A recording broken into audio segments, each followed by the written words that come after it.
ఇది ప్రకృతి తప్పిదం కాదు, మానవ తప్పిదం.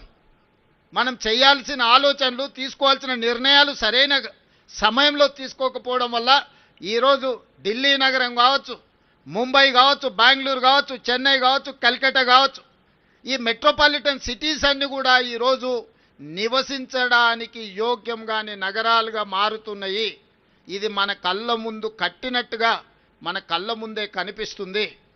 ఇంత ఉపద్రవం ముంచుకొస్తున్నా ఆ ఉపద్రవం నుంచి మనము గుణపాఠం నేర్చుకోకపోతే, ఆ గుణపాఠం నుంచి మనము దాన్ని పాఠంగా స్వీకరించకపోతే రేపు హైదరాబాదు నగరం కూడా ఈ 4-5 నగరాలతో పాటు 6వ నగరంగా వాటి సరసన చేరే పరిస్థితులు ఉన్నాయి. అందుకే రాష్ట్ర ప్రభుత్వం ఆలోచన చేసి ఎవరు ఏమనుకున్నా సరే, ఎవరు ఎలాంటి విమర్శలు చేసినా సరే నియంత్రించదలుచుకున్నాం, నిలువరించదలుచుకున్నాం, అవసరమైతే నిర్మూలించదలుచుకున్నాం ఆక్రమణదారులను. అందుకే ఈరోజు హైడ్రాన్ ఏర్పాటు చేసినాం. హైడ్రా అంటే కేవలం ఏదో పేదోళ్ళ ఇల్లు కూలగొట్టడానికి పెట్టినట్టుగా కొంతమంది చిత్రీకరిస్తున్నారు. నాకు ఆశ్చర్యం కలుగుతుంది.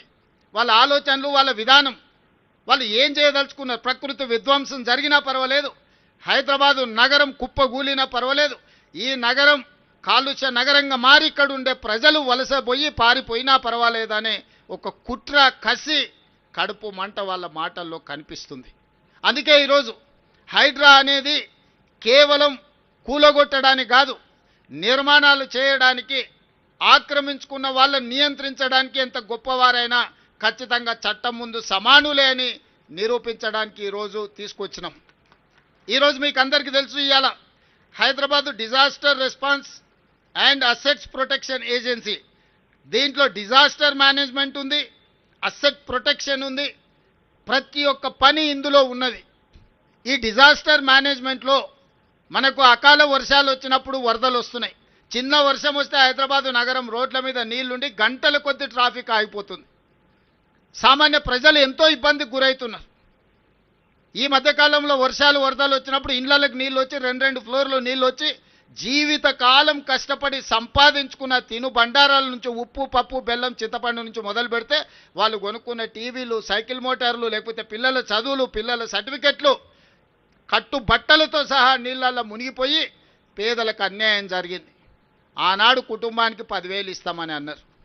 10 లక్షల ఆస్తి నీళ్ళల్లో మునిగిపోయి కన్నీరు మున్నీరు అవుతున్న కుటుంబాలకు 10,000 రూపాయలు ఏ మూలకు సరిపోతాయి ఆలోచన చేయండి.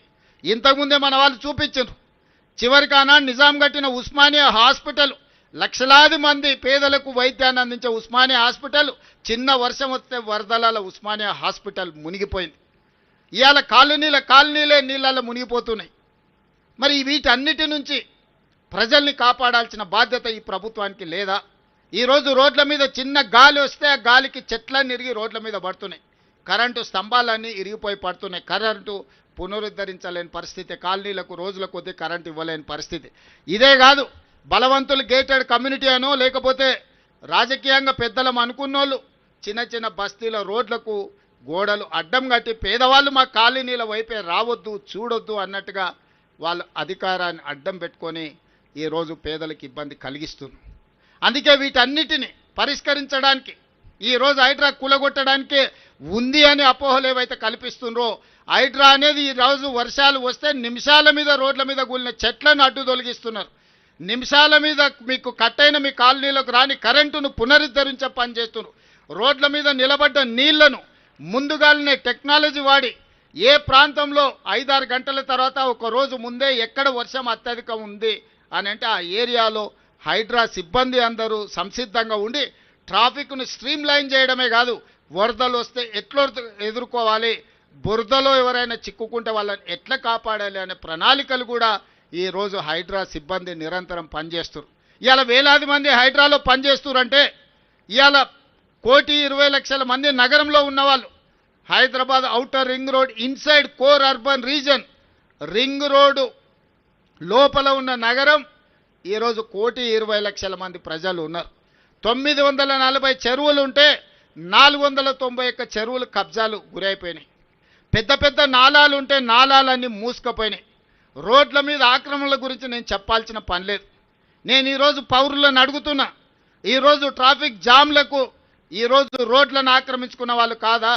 ఈరోజు మీరు రోడ్ల మీద గంటల కొద్దీ చిన్న వర్షం వచ్చినా ఆగుతున్నారు అంటే నాలాలను ఆక్రమించుకొని అక్రమ నిర్మాణాలు చేపట్టడం వల్ల మీరు ఇబ్బంది పడుతున్నారు కదా. ఇవాళ విలాసవంతమైన వాటర్ వ్యూ అని లేకపోతే లేక్ వ్యూ అని అపార్ట్మెంట్స్ కట్టుకున్న వాళ్ళు పోయి డైరెక్ట్గా చెరువులో కడుతురు. గండిపేట హిమాయత్ సాగర్ లాంటి చెరువులల్లా కట్టినోళ్ళు ఈరోజు వాళ్ళ ఫామ్ హౌస్ల డ్రైనేజీ తీసుకెళ్ళి తాగునీళ్ళలో కలుపుతున్నారు. ఇదంతా అధికార దుర్వినియోగం కదా. దీన్ని నియంత్రించాల్సిన బాధ్యత లేదా? ఎవరు అడగకుండా ఉంటే ఇంకా భవిష్యత్తులో ఉన్నాయన్నీ మూసుకపోతే ఇవాళ ఆ నీళ్లు ఎక్కడికి వెళ్ళాలి? నీళ్లు నిలవడానికి చెరువులు ఉన్నాయి, చెరువులకు నీళ్లు వెళ్ళడానికి నాలాలు ఉన్నాయి, ప్రజలు ప్రయాణించడానికి రోడ్లు ఉన్నాయి. ప్రజలు ప్రయాణించే రోడ్లను ఆక్రమించుకుంటారు, నీళ్లు వెళ్ళాల్సిన నాలాలను మూసేస్తారు, చెరువులను కబ్జా పెట్టుకుంటారు. ఇవాళ నీళ్ళు ఎక్కడికి వెళ్ళాలి? అందుకే ఆ నీళ్లు రోడ్ల మీదకి వస్తున్నాయి, రోడ్ల మీదకి వచ్చిన నీళ్లు మన ఇండ్లలకు వస్తున్నాయి, మన ఇండ్లలకు వచ్చిన నీళ్లు మన జీవితాలతో చెలగాటమాడుతున్నాయి. అందుకే ఈరోజు హైడ్రా సంస్థని మనం ఏర్పాటు చేసి ప్రజల కోసం ఇవాళ మా హనుమంతరావు గారు బతుకమ్మ కుంట కోసం 25 ఏళ్ళు కొట్లాడి 25 ఏళ్లలో సాధించని బతుకమ్మ కుంటని ఇవాళ మనము గుంజుకొని ఇవాళ పునరుద్ధరిస్తున్నాం. రేపు బతుకమ్మ పండుగ బతుకమ్మ కుంటల్నే చెయ్యాలని అక్కడ నిర్మాణాలు చేస్తున్నాం. గొప్ప వ్యక్తులు, ప్రముఖ వ్యక్తులు మీకు తెలుసు హైటెక్ సిటీ ప్రాంతంలో ఆక్రమించుకుంటే ఆ చెరువుల ఆక్రమణలు తొలగించి ఇవాళ చెరువులను ఆహ్లాదకరంగా తీర్చిదిద్దే ప్రయత్నం చేస్తున్నాం. చెరువులను మేము కాపాడడం తప్ప చెరువులలో నీళ్లు ఉంటేనే కదా ఈ నగరం యొక్క గ్రౌండ్ వాటర్ పెరిగేది. ఎవరైతే మూసీని ఆక్రమణల్ని ప్రోత్సహించినరో, ఎవరైతే మూసీల అక్రమ నిర్మాణాలు చేపట్టినరో, ఎవరైతే చెరువులను ఆక్రమించుకున్నారో, ఎవరైతే నాలాలను ఆక్రమించుకున్నారో వాళ్ళకే హైడ్రా అంటే భయము, హైడ్రా అంటే కోపం. సామాన్య ప్రజలకు కోట్లాది మంది ఇతర ప్రాంతాల నుంచి ప్రతిరోజు 10 లక్షల మంది ఇతర ప్రాంతాల నుంచి హైదరాబాదు నగరానికి వచ్చి పనులు చూసుకొని వెనక్కి వెళ్తున్నారు.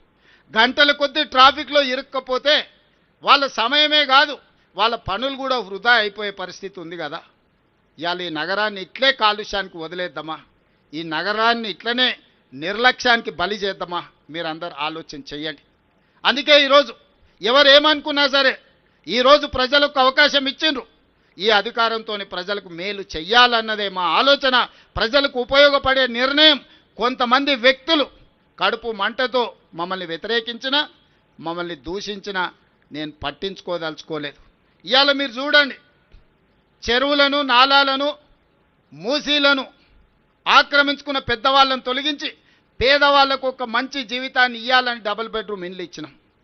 ఇవాళ మూసీలో ఉన్న వాళ్ళని ప్రక్షాళన చేయడం ద్వారా ఇవాళ మన నగరానికి ఒక గొప్ప వరం. నేను ప్రపంచ దేశాలన్నీ తిరిగి చూసి వచ్చిన. న్యూయార్క్, న్యూజెర్సీ మధ్యలో హడ్సన్ రివర్ కావచ్చు, లేకపోతే లండన్లో థేమ్ రివర్ కావచ్చు, లేకపోతే సియోల్ నగరంలో ఉన్న రివర్ కావచ్చు, నిన్నగాక మన జపాన్లో నేను చూసి వచ్చిన రివర్ కావచ్చు, దుబాయ్లో కావచ్చు, వాళ్ళందరూ కూడా అంతెందుకు ఇక్కడ నమో గంగే లేకపోతే సబర్మతి రివర్ గుజరాత్లో ఈరోజు బీజేపీ వాళ్ళు యమునా నదిని పునరుద్ధరిస్తాం ఢిల్లీలో అంటారు. గుజరాత్ వాళ్ళు సబర్మతి రివర్ ఫ్రంట్ కట్టుకోవచ్చు, ఉత్తరప్రదేశ్లో గంగా నదిని పునరుద్ధరించుకోవచ్చు, ఢిల్లీ నగరంలో యమునా నదిని పునరుద్ధరిస్తామని చెప్తే అది గొప్ప మాటగా కొంతమందికి వినిపిస్తుంది. మరి మూసీ నదిని పునరుద్ధరించుకుంటే వచ్చే ఇబ్బంది ఏందని నేను అడుగుతున్నా. గొప్పగా మనం బతకాల్సిన అవసరం లేదా? ప్రపంచానికి మూసీ ఆనాడు 100 సంవత్సరాల క్రితం అద్భుతంగా మూసీని సుందరీకరించాడు నిజాం నవాబు. ఈరోజు మూసీ నది పరివాహక ప్రాంతంలో నిర్మించిన గొప్ప కట్టడాలను చూడండి, ఆ బ్రిడ్జ్లను చూడండి, ఆ నిర్మాణాల సంపద చూడండి. ఈరోజు కోటి ఉమెన్స్ కాలేజ్లో వీరనారి చాకలి ఐలమ్మ యూనివర్సిటీకి ఇచ్చిన బ్రిటిష్ రెసిడెన్సీని చూడండి. ఒక గొప్ప మన సంస్కృతిని మనకు అందించిన వీటన్నిటిని పునరుద్ధరించుకోవాల్సిన బాధ్యత మన మీద లేదా? మనం పునరుద్ధరించుకుంటామంటేనే వీళ్ళకు బాధ అయిపోతుంది, ప్రకృతిని కాపాడుతామంటే వీళ్ళకు దుఃఖం వస్తుంది. ఇవాళ చెరువులను కాపాడినా, నాలాలను ఆక్రమణలు తొలగించినా, రోడ్ల మీద ఉండే అక్రమ నిర్మాణాలను కూలగొట్టినా ఈరోజు నగరం యొక్క శోభ పెరుగుతుంది, ప్రకృతిని కాపాడుతాం కదా. ఈరోజు మేము మూసీని, చెరువులను, నాలాలను, రోడ్ల మీద అక్రమ నిర్మాణాలను తొలగిస్తే రియల్ ఎస్టేట్ పడిపోతుంది, రియల్ ఎస్టేట్ పడిపోతుంది, రేవంత్ రెడ్డి వెట్ల కూలగొడతారన్నారు. సరేనయ్యా, మరి రియల్ ఎస్టేట్ పెంచుదామని 400 ఎకరాలు ఎవరికో ప్రైవేట్ కంపెనీకి కట్టబెడితే 20 ఏళ్ళు వీళ్ళు వానికి అప్పచెప్తే 20 ఏళ్ళ తర్వాత నేను కొట్లాడి వెనకకి తెచ్చి ఒక పెద్ద ఐటీ పార్కును డెవలప్ చేద్దామని డెవలప్మెంట్ చేస్తే లేదు లేదు ఇక్కడ ప్రకృతిని కాపాడాలి, ఇక్కడ చెట్టు ఉంది, పుట్టు ఉంది, పాము ఉంది, పిట్ట ఉంది, పాములు ఎట్లా బతుకుతాయి, పిట్టలు ఎట్లా బతుకుతాయని ఈరోజు ఆ 400 ఎకరాలను అడ్డుకుంటారు. అసలు మీ బాధ ఏంది? చెరువులను కాపాడి మూసి ప్రక్షాళన చేసి నాలాల ఆక్రమణలు తొలగించి రోడ్లను తొలగిస్తే ప్రకృతిని కాపాడినట్టు కదా, ఈ నగరాన్ని సుందరీకరించినట్టు కదా. అక్కడికి పోయి అది చేస్తేనేమో రియల్ ఎస్టేట్ వాడిపోతుందంటారు. ఇక్కడ పెద్ద పెద్ద పరిశ్రమలను తీసుకొచ్చి ఐటీ అండ్ ఫార్మా కంపెనీలను తెచ్చి లక్షలాది ఉద్యోగాలు ఇప్పించి వేల కోట్ల రూపాయల పెట్టుబడులు తీసుకొచ్చి ఒక ఇన్ఫర్మేషన్ నాలెడ్జ్ సెంటర్ని క్రియేట్ చేద్దాం ఒక 400 ఎకరాల అంటే లేదు లేదు లేదు లేదు ఇప్పుడు ప్రకృతి వాడిపోతుంది అంటారు. అంటే వాళ్ళ ఆలోచనలో ఉన్న ఒక విషం, కడుపు నిండా విషం నింపుకొని ఈ ప్రభుత్వాన్ని ముందుకు వెళ్ళనీయొద్దు, ప్రజలకు మేలు జరగనీయొద్దన్న ఆలోచన స్పష్టంగా ఇందులో కనిపిస్తుంది. అందుకే ప్రజలే అప్రమత్తం కావాలి. ఈరోజు ప్రజలకే నేను సూచన చేస్తున్నా, ఈరోజు మూసి ప్రక్షాళన చేసుకోవాలన్నా వద్దా మీరు ఆలోచన చేసి నాకు సూచన చేయండి. కబ్జాలు పెట్టుకున్న చెరువులను కాపాడాల్సిన అవసరం ఉందా లేదా? చెరువులను కాపాడకపోతే చెరువుల్లో ఉండాల్సిన నీళ్లు మన రోడ్ల మీదకి మన ఇళ్లలోకి వస్తున్నాయి, ఇట్లనే మునిగి చచ్చిపోదామా? ఈరోజు నీళ్లు ప్రవహించాల్సిన నాలాలలో అపార్ట్మెంట్స్ కట్టుకుంటే ఆ నీళ్ళు ఎక్కడికి వెళ్ళాలి? ఈరోజు వాటిని కాపాడితే ప్రకృతిని కాపాడిన వాళ్ళమవుతాం, ఎన్విరాన్మెంట్ని మనము కాపాడిన వాళ్ళమవుతాం. ఈరోజు ఎక్కడైతే మన ప్రభుత్వ భూములు ఉన్నాయో అక్కడ మనము ఈరోజు ఫైనాన్షియల్ డిస్ట్రిక్ట్ కానీ నాలెడ్జ్ హబ్ కానీ ఒక 700-800 ఎకరాలలో మనం అభివృద్ధి చేస్తే ఆనాడు కాంగ్రెస్ పార్టీ ఈరోజు లక్షలాది ఉద్యోగాలు వచ్చినాయి, వేలాది కోట్ల రూపాయల పెట్టుబడులు వచ్చినాయి. అందుకే ఈరోజు గచ్చిబౌలి ప్రాంతంలో ఉన్న 400 ఎకరాలు ప్రైవేట్ కంపెనీలకు ఇచ్చిన వెనక్కి తెచ్చినాం. ఈరోజు యూనివర్సిటీ నుంచి తీసుకోలే, ఐఎంజీ భారత అని ఒక ప్రైవేట్ కంపెనీకి ఇచ్చిన భూమి నేను కొట్లాడి సుప్రీంకోర్టు వరకు కేసు గెలిచి ఆ భూమిని వెనక్కి తెచ్చి ఒక ఐటీ హబ్ని క్రియేట్ చేస్తే ఇంటర్నేషనల్ ఇన్వెస్ట్మెంట్స్ 2,28,000 కోట్ల రూపాయలు తీసుకొచ్చిన నేను సంవత్సరంన్నర లోపల దావోస్ ఇన్వెస్ట్మెంట్స్కి వెళ్ళి వరల్డ్ ఎకనామిక్ ఫోరంలో ఈ రాష్ట్రానికి మన ప్రాంతానికి 2,28,000 కోట్ల రూపాయల పెట్టుబడులు తీసుకొచ్చిన. మరి ఆ సంస్థలు నడవడానికి స్థలాలు ఇవ్వాల్సిన అవసరం లేదా? మన తెలంగాణలో చదువుకున్న యువకులకు లక్షలాది మందికి ఉద్యోగాలు ఇవ్వాలంటే పెట్టుబడులు తేవాల్సిన అవసరం లేదా? ఇవాళ ఐటీ రంగంలో లక్షలాది మంది పనిచేస్తారు, ఐటీ నిపుణులే కాదు, డ్రైవర్లు పనిచేస్తలేరా, వాళ్ళ దగ్గర పనిచేసే వాళ్ళు చేస్తలేరా? ఎంత పరోక్షంగా మనం సపోర్ట్ చేస్తున్నాం. ఇవాళ Ola, Uber, taxi, hotels, restaurants, చిన్న చిన్న టీ బండి కొట్టు నుంచి మొదలు పెడితే ఐటీ ప్రొఫెషనల్ వరకు ఈ పెట్టుబడులు రావడం వల్ల ఈరోజు బతుకుతున్నారు. ఉద్యోగ ఉపాధి అవకాశాలు ఈరోజు మనం కల్పిస్తున్నాం. 400 ఎకరాలలో 1,00,000 ఉద్యోగాలు వచ్చి దాదాపుగా 50,000 కోట్ల రూపాయల పెట్టుబడులతోని ఈరోజు మనం అభివృద్ధి చేయాలనుకుంటే దాన్ని అడ్డుకుంటారు.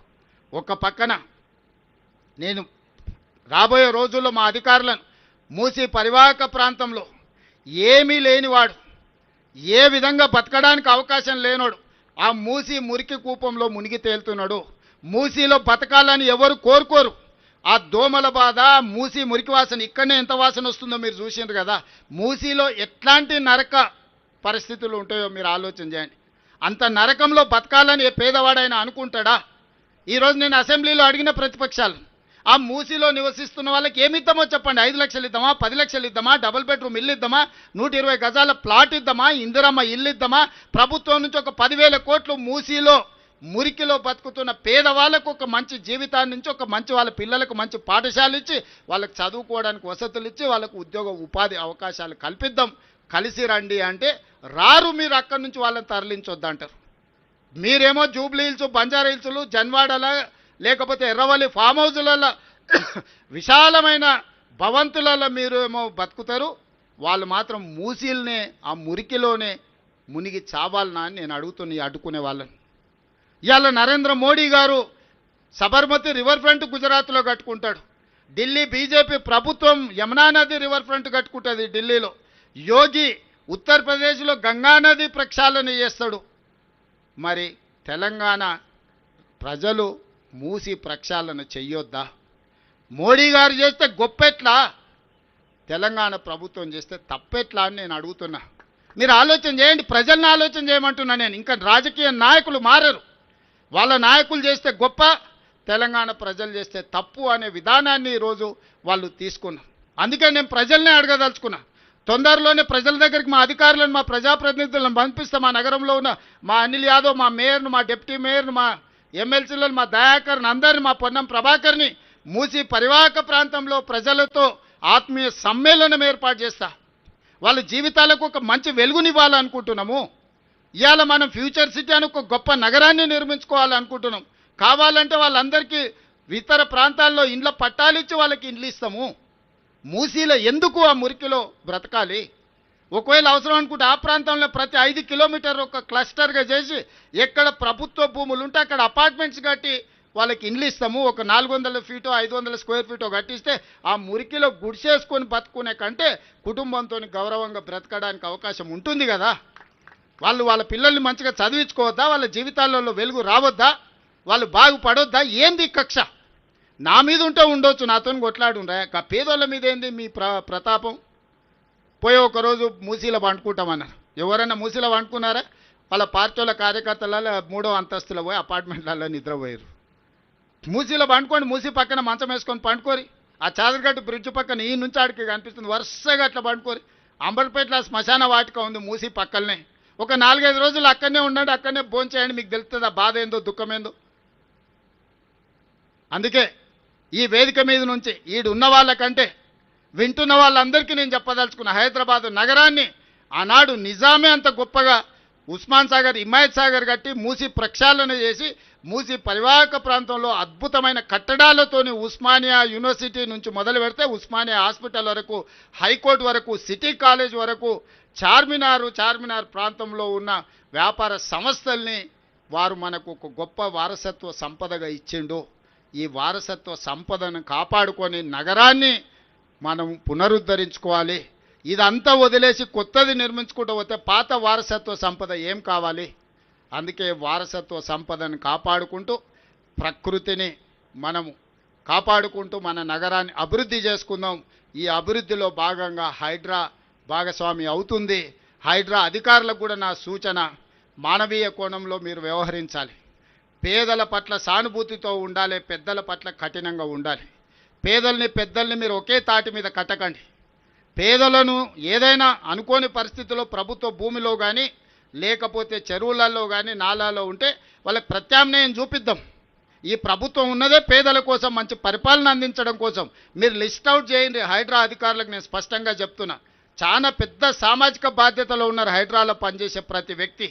ఈరోజు కమిషనర్ నుంచి మొదలు పెడితే కింది స్థాయి వరకు ఉన్న సిబ్బందికి నేను సూచన చేస్తున్నా, ఇది ఒక గొప్ప బాధ్యత. ఇదేదో ఉద్యోగం కాదు, ఇది క్యాజువల్గా పనిచేస్తే కుదరదు. దీనికి కొంత మానవీయ కోణాన్ని తోడు చేయండి. పేదలకు ప్రత్యామ్నాయం ఎట్లా చూపిద్దామో ఆలోచన చేయండి. ప్రణాళికలు తీసుకొని రండి, పేదల్ని ఆదుకుందాం. ప్రభుత్వం సిద్ధంగా ఉంది పేదలకు న్యాయం చేయడానికి.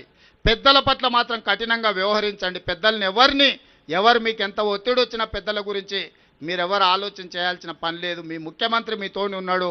కఠినంగా పెద్దల పట్ల వ్యవహరించండి. పేదల పట్ల మానవీయ కోణంలో పేదలను ఆదుకుందాం. పేదలకు ప్రత్యామ్నాయ ఏర్పాట్లు చేద్దాం. అది మూసీ నది కావచ్చు, గండిపేట చెరువు కావచ్చు, లేకపోతే నాలాలు కావచ్చు, వేటినైనా పేదలను గుర్తించండి. పేదలకు ప్రత్యామ్నాయంగా వాళ్లకు ప్రభుత్వం అన్ని వసతులను ఏర్పాటు చేస్తుంది. వాళ్ళ పిల్లల చదువులకు కానీ, వాళ్ళ వ్యాపారాలకు కానీ, లేకపోతే వాళ్ళకు ఉద్యోగ ఉపాధి అవకాశాలు కల్పించి ముందుకు వెళ్తాం. మీడియా మిత్రులకు కూడా నా విజ్ఞప్తి, ఈ నగరాన్ని కాపాడుకుంటే ప్రకృతిని మనల్ని కాపాడితే ప్రకృతి మనల్ని కాపాడుతుంది.